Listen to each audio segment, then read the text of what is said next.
153 Franklin Street, c'est la nouvelle adresse de Dominique Strauss-Kahn à New York. L'ancien patron du FMI accusé de crimes sexuels a quitté cette nuit l'appartement de la société de sécurité chargée de sa surveillance qu'il occupait depuis sa sortie de prison. DSK poursuit désormais son assignation à résidence dans l'une des plus belles et luxueuses maisons du sud-ouest de Manhattan, louée $50 000 par mois.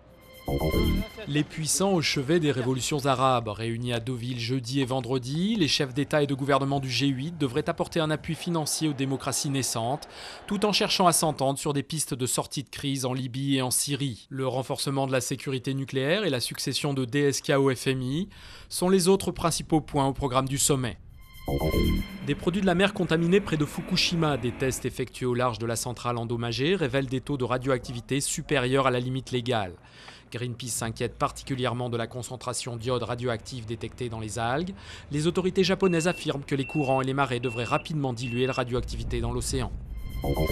Christine Ockrent claque la porte de l'audiovisuel extérieur de la France. Après des mois de guerre avec le président Alain de Pouzillac, la directrice générale déléguée de l'AEF, structure qui englobe France 24 et RFI, dit reprendre sa liberté pour pouvoir se défendre.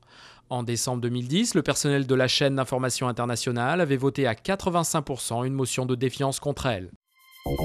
Une voiture de sport, des effets spéciaux et une Bond girl tout de cuir vêtu.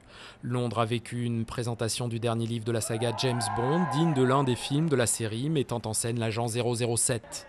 Intitulé Carte blanche, le livre a été écrit par l'américain Jeffrey Deaver dans un style proche de celui du légendaire Ian Fleming.